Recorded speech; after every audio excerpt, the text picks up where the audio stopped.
खगड़िया में भी, यहाँ भी सत्ताधारी दल के एक विधायक अपने समर्थकों को एनडीए के प्रत्याशी के खिलाफ में वोट डालने के लिए बोलते रहे और पूरा प्रयास किया।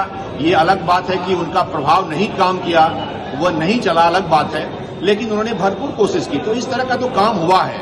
और ठीक कहा अशोक चौधरी जी ने, आगे लोकसभा के संदर्भ में जो वहां परिणाम आया, वहां जो कैंडिडेट थे जदयू के वो हार गए, उस पर अपनी प्रतिक्रिया और उसके बारे में बोलते हुए उन्होंने कहा था कि जदयू में जो वहां के एक लीडर हैं वह पूरी तरह से शायद पार्टी का साथ नहीं दे पाए, जिसके कारण वहां जदयू कैंडिडेट की हार हुई।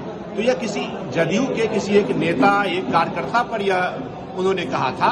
ठीक है, वो भूमिहार हैं, ये अलग बात है, लेकिन यह पार्टी का एक नेता अपने पार्टी के किसी कार्यकर्ता और नेता को कह ही सकता है और उस पर कह रहा है। उसको संपूर्ण भूमिहार जाति से जोड़ करके देखना, मुझे लगता है कि मैं इससे सहमत नहीं हूं। लेकिन कई ऐसे भी नेता हैं जो पार्टी में भी रह करके भी पार्टी विरोधी काम किया है, खगड़िया से भी जो है उसको कैसे देखते हैं? देखिए, तो बात सही है। श्रीमान अशोक चौधरी के बयान का भी संदर्भ उठाइए तो उन्होंने जहानाबाद के संदर्भ में कहा कि वहां जो जदयू के प्रत्याशी थे उनका खिलाफ जदयू के ही नेता और जदयू के ही वरीय नेता, मैं नेता नहीं कहूं, मैं वरिष्ठ नेता कहूंगा, उन्होंने किया।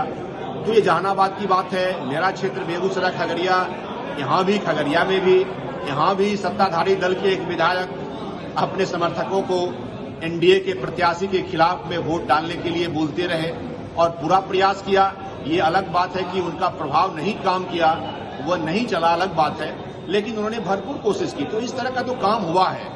और ठीक कहा अशोक चौधरी जी ने, आगे यह भी कहा था कि ऐसे लोगों को आगे पार्टी बाहर का रास्ता दिखाएगी। तो ये तो होना ही चाहिए। किसी भी राजनीतिक दल में नेता अगर तय कर दिया तो नेता के तय कर देने के बाद कार्यकर्ता हो या कोई भी नेता हो, वह पार्टी के उस अनुशासन को मानते हुए पार्टी प्रत्याशी के साथ लगता है और अपनी पूरी क्षमता के साथ उसको जिताने के लिए काम करता है। लेकिन कुछ ऐसे लोग होते हैं जो पार्टी में रह करके और अपने ही दल के, अपने ही गठबंधन के प्रत्याशी के खिलाफ काम करते हैं। तो ऐसे लोगों पर कोई भी दल हो, भाजपा हो, मैं भारतीय जनता पार्टी से हूं, वो जदयू से हैं, अशोक चौधरी जी ने जदयू के बारे में कहा है, वो क्या करेंगे मुझे नहीं पता, लेकिन इतना तो जरूर है कि एक अनुशासित राजनीतिक दल के लिए, एक अनुशासित पार्टी के लिए नेता सर्वोच्च होता है।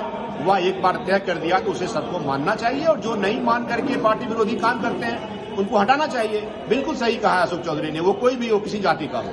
यानी अशोक चौधरी के बयान का आप समर्थन करते हैं? मैं अशोक चौधरी के बयान में कोई गलत चीज नहीं देखा हूं। मुझे नहीं लगा कि वो कोई जातीय टिप्पणी किया जिस तरह के लोग आरोप लगा रहे हैं। अब लोग उसको अपने अपने राजनीति, अपने अपने निहितार्थ निकाल करके अपने अपने नफा और नुकसान के हिसाब से बात कर रहे हैं। यह उनका विषय है, मैं कुछ कहना नहीं चाहता हूं। लेकिन अशोक चौधरी जी के बयान में कोई भी ऐसी बात नहीं थी कि पूरा भूमिहार समाज आहत हो, ऐसी बात नहीं थी। वह संदर्भ था जहानाबाद लोकसभा सीट पर चुनाव में जो हार हुई लोकसभा में, उस संदर्भ में किसी एक खास नेता के बारे में, और वह नेता भले या भूमिहार है, कोई भी हो सकता था।